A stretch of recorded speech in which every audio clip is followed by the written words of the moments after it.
Assalamualaikum warahmatullahi wabarakatuh.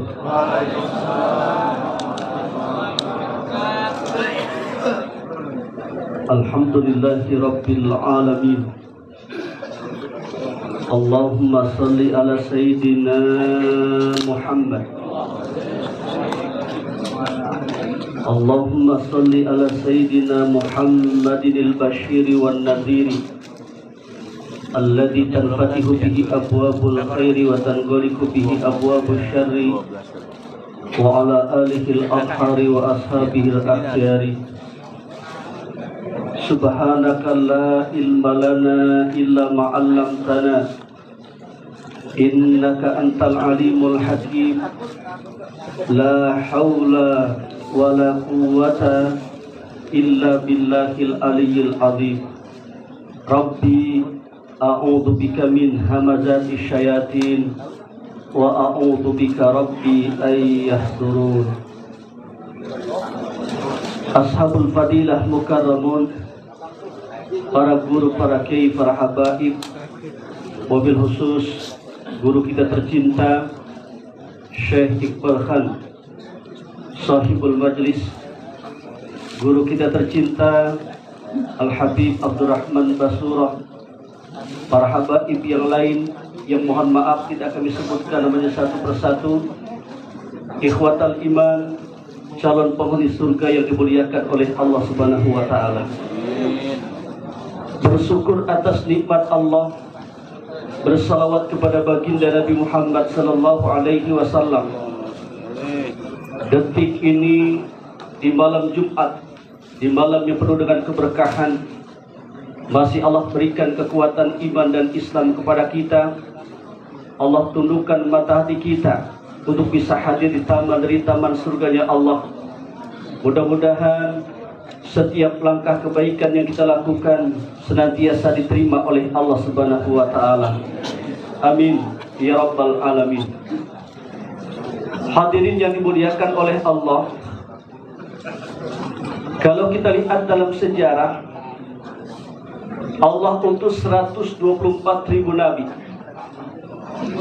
Dari 124.000 nabi dipilih lagi oleh Allah menjadi 313. Dari 313 dipilih lagi oleh Allah menjadi 25 nabi dan rasul yang wajib kita ketahui dan namanya termaktub dalam Al-Quran. Dari 25 dipilih lagi oleh Allah menjadi 5, yaitu ulul azmi. Dari 5 dipilih lagi oleh Allah menjadi 1, yaitu baginda Nabi Muhammad sallallahu alaihi wasallam. Timbul satu pertanyaan, untuk apa Allah utus, Allah kirim, Allah turunkan para nabi, para rasul ke muka bumi ini? Allah turunkan para nabi, para rasul dari zaman Nabi Adam sampai zaman Nabi Muhammad sallallahu alaihi wasallam. Itu semua tujuannya sama, tidak beda. Allah turunkan Nabi Adam alaihissalam. Nabi Adam diperintahkan oleh Allah untuk memerintahkan kepada umatnya sujud kepada Allah, bukan sujud kepada Nabi Adam. Dan Nabi Adam bersama-sama dengan umatnya sujud kepada Allah. Allah turunkan Nabi Daud alaihissalam. Nabi Daud diperintahkan oleh Allah untuk memerintahkan kepada umatnya sujud kepada Allah, bukan sujud kepada Nabi Daud. Dan Nabi Daud bersama-sama dengan umatnya sujud kepada Allah. Allah turunkan Nabi Isa. Nabi Isa diperintahkan oleh Allah untuk memerintahkan kepada umatnya sujud kepada Allah, bukan sujud kepada Nabi Isa. Dan Nabi Isa bersama-sama dengan umatnya sujud kepada Allah. Allah turunkan baginda Nabi Muhammad. Salawatnya mana? Yang bersalawat insya Allah bisa berangkat umrah. Insya Allah nanti tanggal 30 saya berangkat umrah. Yang mau berangkat umrah dengan saya silahkan gratis. Ya, saya tunggu di Mekah. Kalau dari Depok bayar masing-masing. Allah turunkan baginda Nabi Muhammad sallallahu alaihi wasallam.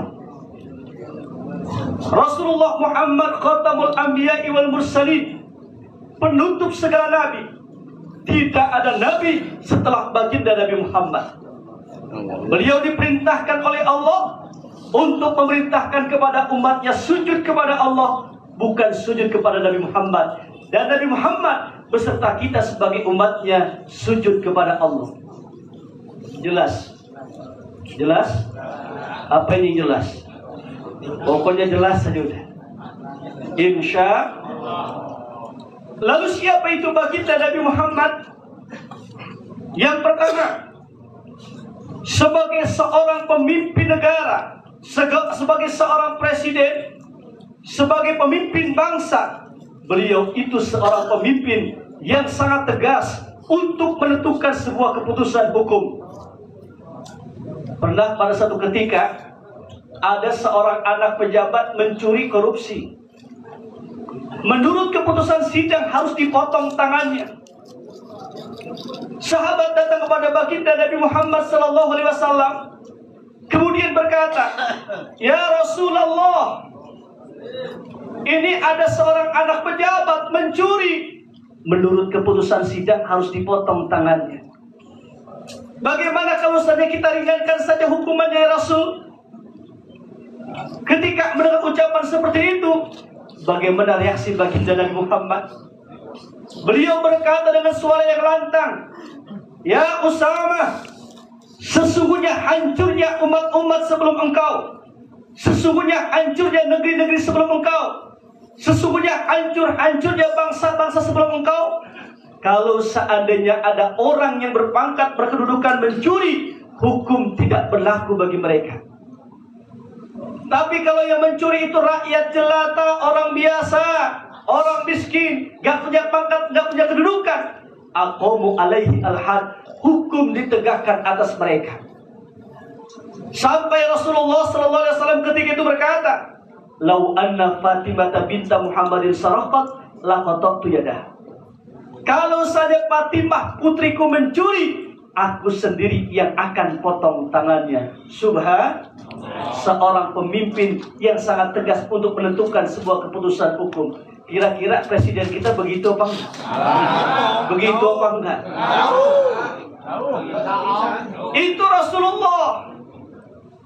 Sehingga beliau itu bisa mengatakan yang hak itu adalah yang hak, yang batil itu adalah yang batil. Yang salah dibilang salah, yang benar dibilang benar. Jangan yang salah dibilang benar, yang benar dibilang salah. Sehingga hukum itu tidak seperti pisau, runcing ke bawah, tumpul ke atas. Hukum itu tidak seperti orang yang membelah bambu, yang bawah diinjak, yang atas diangkat. Siapa itu baginda Nabi Muhammad? Siapa itu baginda Nabi Muhammad? Beliau itu adalah syadidul haya'i wa tawadu. Sosok manusia, tapi tidak seperti manusia. Kenapa? Oleh karena setiap ucapan beliau, perbuatan beliau, ketetapan beliau berdasarkan wahyu dari Allah Subhanahu wa taala. Beliau itu syadidul haya'i wa tawadu. Beliau itu pemalu dan beliau itu rendah hati. Itu Rasulullah.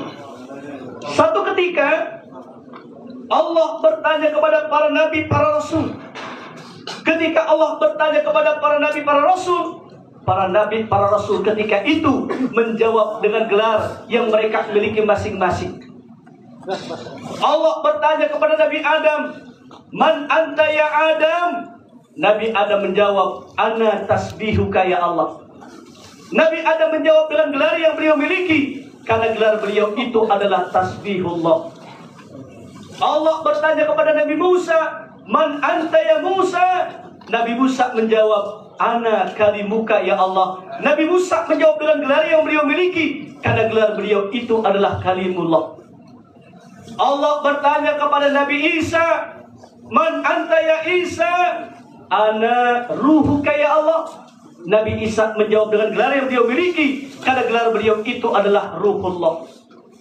Sementara ketika Allah bertanya kepada baginda Nabi Muhammad, Allah bertanya kepada baginda Nabi Muhammad, Man anta ya ayuhan Nabi? Man anta ya ayuhan Nabi? Man anta ya Muhammad? Siapa engkau wahai Muhammad? Rasulullah ketika itu menjawab, Ana abduka dhaif al-mudlim. Aku adalah hambamu yang lemah dan aku adalah hambamu yang pendosa. Subhanallah. Ini menunjukkan betapa Rasulullah itu adalah manusia yang sangat tawadu. Beliau itu dijauhkan oleh Allah dari perbuatan dosa. Beliau itu maksum dan beliau itu sudah dapat jaminan masuk surga. Bahkan manusia yang pertama mengetuk pintu surga itu adalah baginda Nabi Muhammad sallallahu alaihi wasallam. Tapi ketika beliau ditanya, siapa engkau Muhammad? Aku adalah hambamu yang lemah dan aku adalah hambamu yang pendosa. Subhanallah. Siapa itu baginda Nabi Muhammad? Siapa itu baginda Nabi Muhammad? Beliau itu memiliki paras yang sangat tampan. Orang-orang yang melihat menatap wajah beliau pasti akan merasakan ketenangan, kedamaian. Satu ketika ada seorang kakek-kakek. Ada kakek-kakek di sini. Ada kakek-kakek di sini. Insya Allah nanti akan berubah menjadi raja di dalam surga. Insya Allah. Ini si kakek punya masalah. Masalahnya begitu sulit. Kata si kakek dalam hatinya, aku harus datang kepada baginda Nabi Muhammad, mohon nasihat beliau bagaimana cara untuk menyelesaikan masalah yang aku hadapi. Datang kepada Rasulullah, melihat wajah Rasulullah. Si kakek ketika itu langsung menundukkan kepalanya, kemudian tersenyum. Rasulullah bertanya, Kek, kenapa kau tundukkan kepalamu? Kek, kenapa kau tersenyum? Ya Rasul, dari rumah aku ingin mengadu. Bagaimana cara untuk menyelesaikan masalah yang aku hadapi ya Rasulullah? Tapi ketika aku melihat menatap wajahmu ya Rasul, aku merasakan seluruh permasalahan yang aku hadapi hilang begitu saja. Hanya dengan melihat menatap wajah Rasulullah dapat menghilangkan masalah. Yang jadi pertanyaan bagi kita sekarang ini, kira-kira bagaimana orang melihat menatap wajah kita? Jangan-jangan tambah masalah. Itu Rasul. Maka ada sebuah bait pujian kepada beliau. Kalau kita baca Maulid tiba, yang ketika Maulid itu ada sebuah ungkapan pujian kepada baginda Nabi Muhammad sallallahu alaihi wasallam akan keindahan wajah beliau. Mara'a wajhaka ya as'ad ya karimal walidaini hauduka safil mubarak wirduna yauman nusuri. Semua Allah ya Nabi salam alaika ya Rasul salam alaika ya Habib salam alaika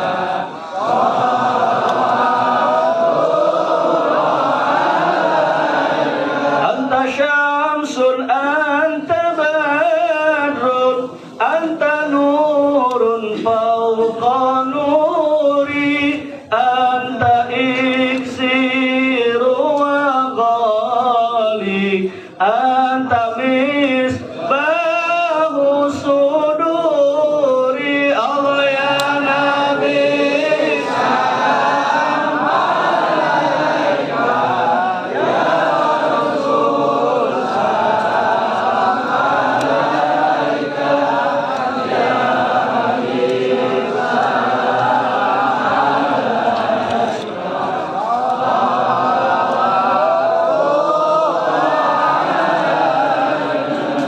mudah-mudahan bertambah kecintaan kita kepada baginda Nabi Muhammad.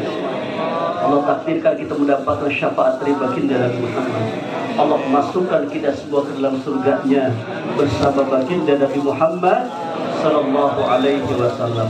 Demikian, mohon maaf lahir batin. Assalamualaikum warahmatullahi wabarakatuh.